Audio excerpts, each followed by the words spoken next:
Hey guys, what's going on? It's Ben here, and today I'm going to be doing a video talking about the Dallas Mavericks and their amazing 2010 to 2011 championship run. The reason I wanted to make this was because I was just thinking about how in today's NBA it's really a superstar era and super team era, and really very few teams can compete or let alone win a championship with less than about 3 All-Stars, it seems like these days. You look around the NBA, and the teams that are really at the top are Houston, who albeit only has 2 All-Stars, but you could say they have a great supporting cast, and they have 2 superstars. Golden State, which now has 5 All-Stars and 2 superstars, I'd say, in their primes. And last year, Cleveland, obviously. Well, they had a superstar and an All-Star, and when they had Kyrie, they had 3 All-Stars. But just looking at the basic structure of how the NBA works these days, you need about 3 All-Stars. That being said, the Dallas Mavericks are really the exception to the rule when they won the championship in 2011. They had 1 All-Star on their roster, which is obviously Dirk, and they just had a team that was surrounded by role players. They had guys. I'll get into it more in the video, but they had just a plethora of guys that were really good in their roles, and they executed them to perfection, and that catapulted them to a championship in the midst of the beginning of the super team era when they faced off against the Heat with Wade, Bosh, and James. So I'm going to actually be making this series a 2-part series. The first part is just going to be highlighting the playoff run and a little bit about the regular season in 2010 to 11. And then the second video is basically going to be talking about more like why this was only a 1-year wonder, why they didn't replicate their success, why it stood out, more like front office stuff, like front office moves that they made and why it only ended up happening for 1 year. And in this video, I'm going to be talking more about the specific playoff run, how their matchups worked, that they were able to win them, and basically just how it all happened in the playoffs and a little bit in the regular season. But then the next video, we'll talk more about the overall franchise and how this one season was really an anomaly and really weird compared to the status quo of the franchise. So starting off, I'm going to talk a little bit about the regular season. In 2010 to 11, they finished with 57 wins. They were second in the West. Let's see here. Their roster, I'll read it off here quick so you guys just know a bit about them. In their regular season, they had, as their starting lineup for most of the time, Jason Kidd at point guard, Dirk at power forward, and Tyson Chandler at center.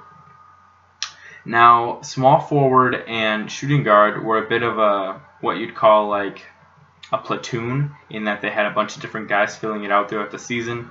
So through about the first 30 games, they had Caron Butler starting, and he was their second to third leading scorer on the team. A really good player, obviously, but then he went down with a season-ending injury, so they couldn't play him any longer, and he was at small forward. So then Marion stepped up and started at small forward for about 30 games. But then they had a bunch of guys starting. They had Deshaun Stevenson start 50 games at shooting guard. They had Jason Terry start 10 games at shooting guard. Peja Stojakovic started 13 games at small forward. Roddy Beaubois started around 30 games at shooting guard. So they were just plugging in those positions. But okay, so just as far as stats go, Dirk was averaging 23. Jason Terry was averaging 16 as a 6th man. Marion was averaging 13 points a game and 7 rebounds. Tyson Chandler was averaging about 10 and 10.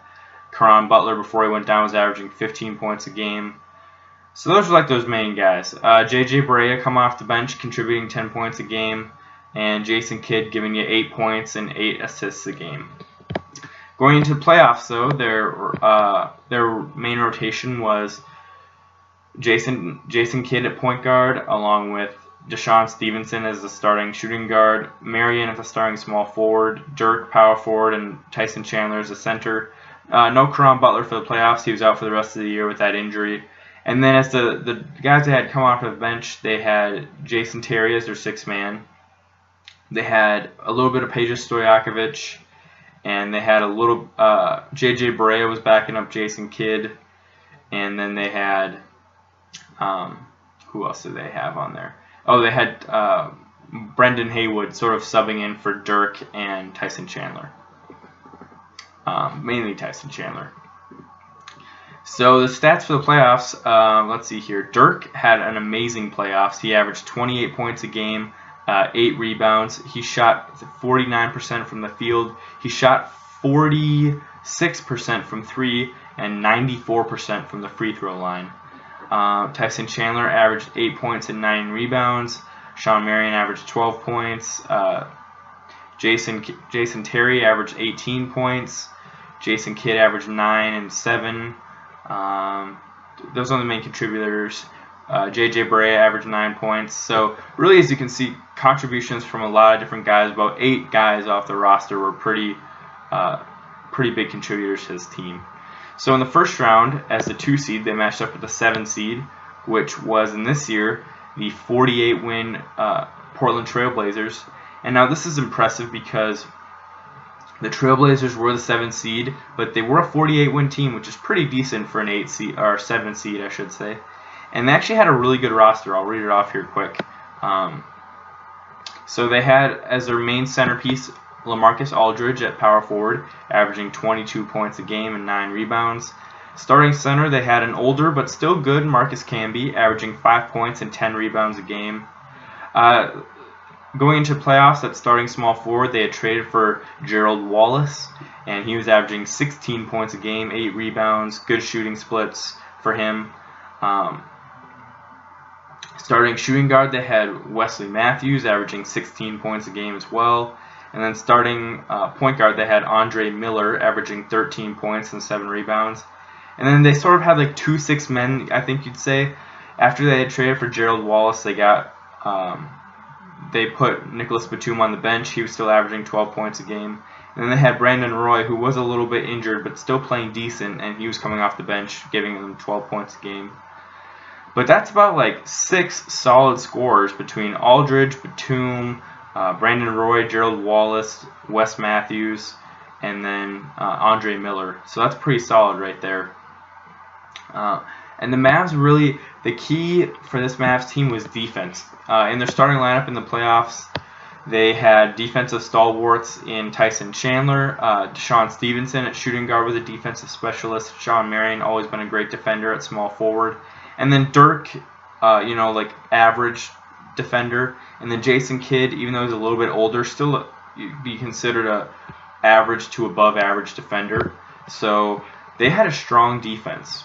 And I think that that's a big thing that people don't remember about that team. They played a zone too, which was really good throughout a lot of the playoffs. And honestly, just the role players coming in clutch was the thing for them. So they had relative ease with the Trailblazers. Besides Aldridge, although they had a lot of good scorers, none of those guys were like guys that would step up in the clutch really. And so they made it past the Blazers, I think, in around 5 to 6 games. Let's see here. 6 games it took them to dispatch the Blazers. Then they moved on to the Los Angeles Lakers, who, if you don't know, were the top seed. I think, or no, they were actually the 3 seed. They had around 56, 57 wins as well. They obviously had Fisher at point guard, Kobe still in his prime at shooting guard, Ron Artest still playing pretty good at small forward. They had Powell and Bynum in their prime still. And then they had Lamar Odom coming off the bench as the reigning 6th man of the year, who was playing really well that year, averaging around 14 and 10. And this was the ultimate upset. That it's really just amazing how they beat them, because they were the 2-time defending champs and no one had picked them to beat the Lakers. The Mavs were always sort of known as a team that chokes a lot. I'll get more into their other years of playoff success and unsuccess in the next video, but if you don't know much about the Mavs, they're just known to be kind of like a pushover in the playoffs, but they stepped up and actually beat the Lakers, and it's really all because of Dirk. They won game 1, not easily, but like without trouble, I guess I'd say. It was like probably around a 10-point game.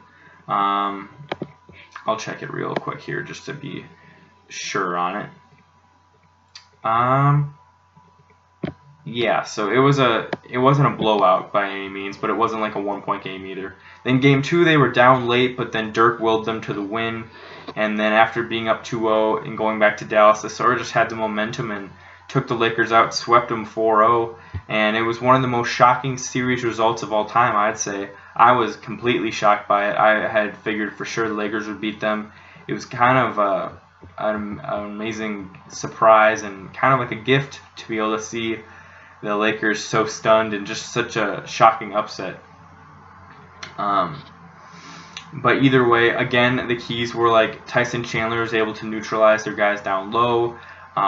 Dirk was outplaying Pau Gasol. And then Deshaun Stevenson's defense on Kobe really contributed. Sean Marion's defense on Kobe a bit too helped. Jason Kidd outplaying Derek Fisher. It's sort of like how I would compare it is, so like you look at the matchups up and down the lineup. Let's say like the top 6 guys on each team. You had Fisher versus Kidd. Jason Kidd outplayed Fisher. Kobe versus Stevenson. Kobe obviously outplayed Stevenson, but Stevenson's defense made it harder for Kobe. Marion versus Ron Artest. Marion outplayed him. Dirk versus Pau. Pau got outplayed, so Dirk wins that one. Chandler and Bynum, you could say, are pretty even. And then off the bench, you'd have Lamar Odom versus Jason Terry. Jason Terry definitely was the better of the two in that series. And so you look at that, the Mavs won 4 of those 6 matchups, and the one of the 2 that the Mavs didn't win was, I'd say, around a tie, like between Chandler and Bynum, kind of toss-up. So really, when you just look at that, the Lakers guys kind of welted, and the Mavs guys just totally rose to the occasion, and that's really why they made it past the Lakers, and a lot of why they did well in this playoff overall. So then they moved on after that sweep to the Thunder, and the Thunder at this time were a really good team, obviously. 55-win team this season. They were the 4 seed actually at the time because the Spurs had been swept out, or not swept, but eliminated in the first round as the 1 seed in a huge upset. But so they were the 4 seed, 55 wins. They had Durant, who was averaging 29 points per game in the playoffs. They had Westbrook averaging 24 points per game in the playoffs. Harden off the bench, Serge Ibaka doing really well, 10 points a game, 3 blocks a game. Kendrick Perkins not doing much in the starting lineup, but still a really big physical defensive presence down low. Tabu Cephalosha, a really good wing defender. And yeah, overall they had a pretty good team, I'd say. They were still a little young for Durant and Westbrook. I think Durant was 22 and Westbrook was 21, and Harden would then be 20 by association. And I think that would mean that Ibaka was 21 as well. So their team was pretty young at the time. So you can maybe blame a little bit of them not winning on that. But really, again, it comes down to, like, in this series, the Thunder had Durant and Westbrook and Harden a little bit on offense. But really, it was like 2 guys. And the Mavs did a really good job of shrinking these other teams as role players. Like, Ibaka wasn't as effective in this series. Perkins was, like, obviously never really an offensive factor, but didn't really do that much in this series on offense. Cephalosha didn't do that much on offense in this series or overall. In the playoffs overall, he averaged less than 5 points a game.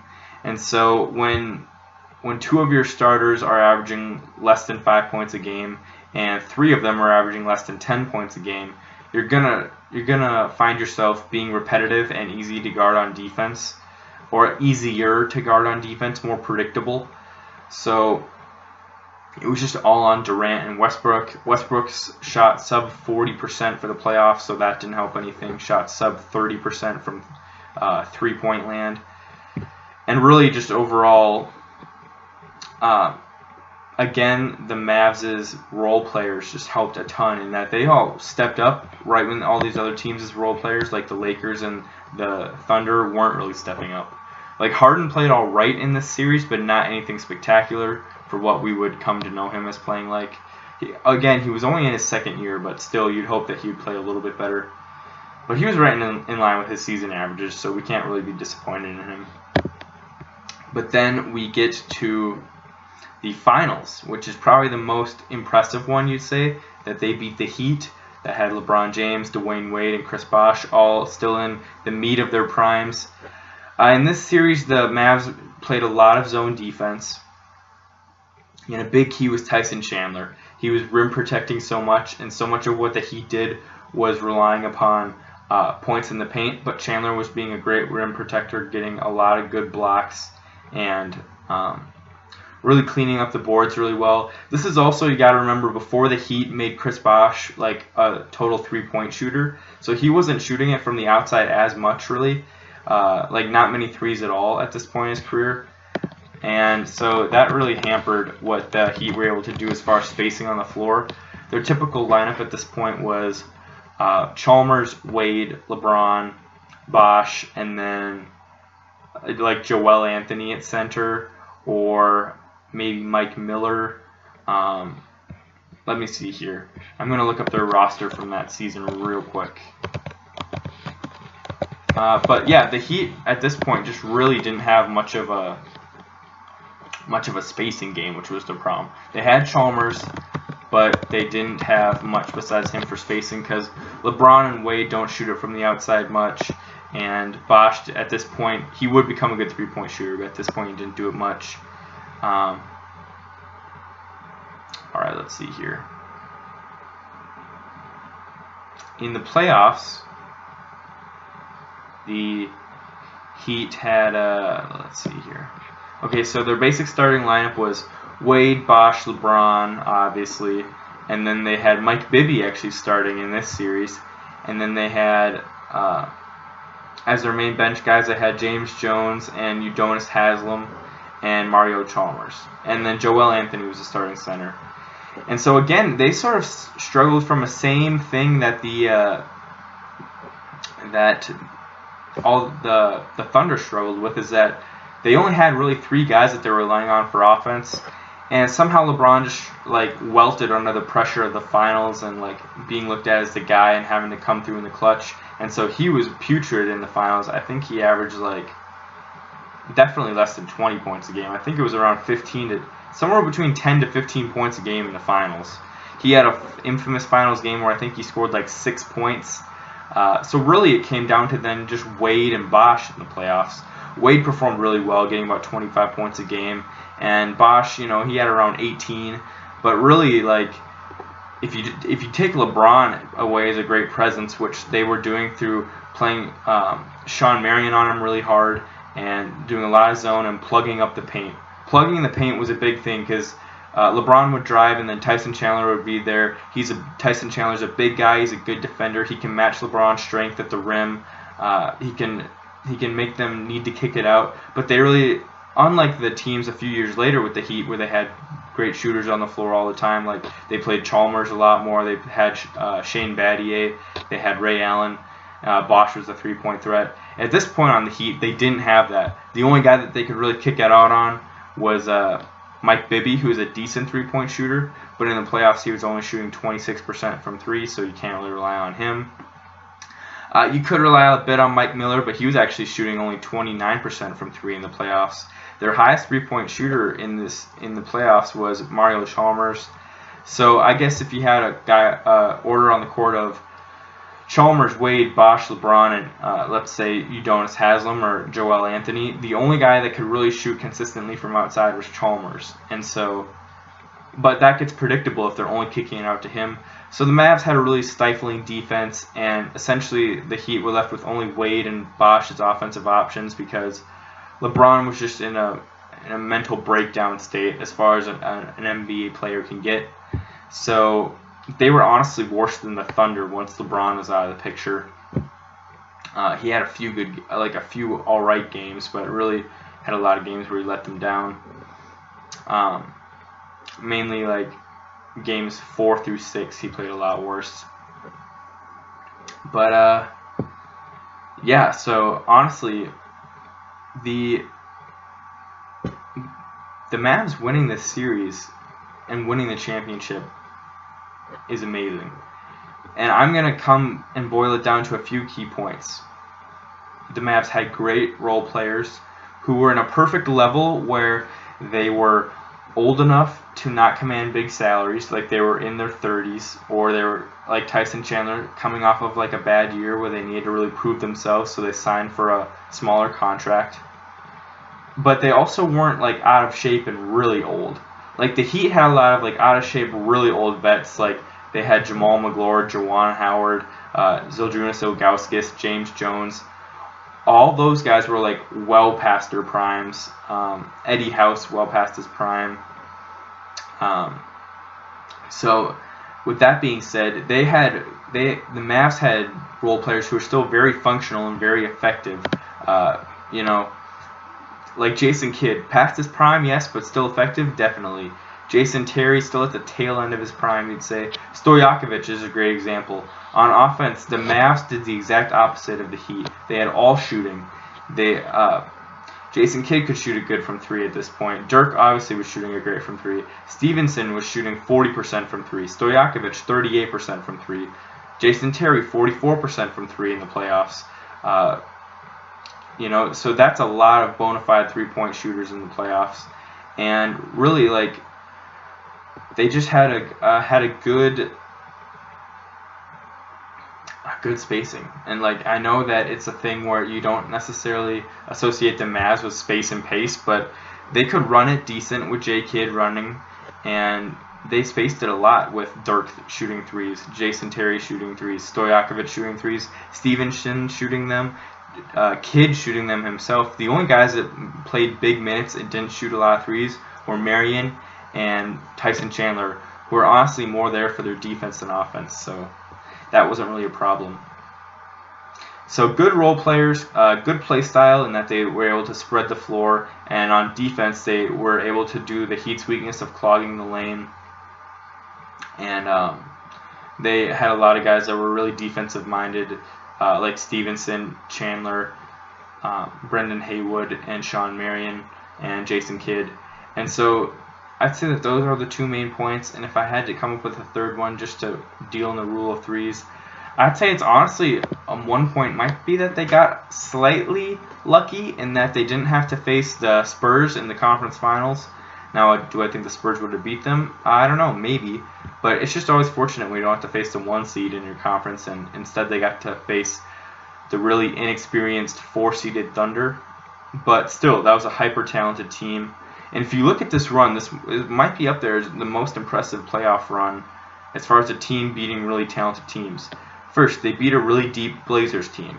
Then they beat the 2-time defending champs and one of the greatest of all time in Kobe Bryant, All-Star Pau Gasol, former All-Star and Defensive Player of the Year Artest, 6th Man of the Year Lamar Odom, All-Star Andrew Bynum. So that's a really impressive series to win, let alone sweep. Then they go on to beat Durant, Harden, and Westbrook. Very impressive, obviously, as we all know what they went on to do in the Western Conference and be a perennial contender. And then they beat the Big Three in Miami, which obviously is very impressive as well, especially with Wade probably in his best year that the Heat were together as far as being his healthiest, and really just playing stifling deep. So there you go, guys. A bit of luck in the playoffs, good schemes on both offense and defense, and then what was I going to say? What was the first one? Oh, role players just stepping up and playing their best and really giving all themselves and really committing to their specific roles. So that's it, guys. That's all I have for this first video. I hope you guys enjoyed it. Hope you tune in for the second one to learn a bit more about how this team was formed and why they didn't repeat their success after this one season in which they were really an anomaly and an enigma. Not an enigma, an anomaly. And just learn more about the Mavs in general. Hope you guys enjoyed the video. Comment if you have anything that you want to ask or say or just talk about. Have a good day, guys. Bye.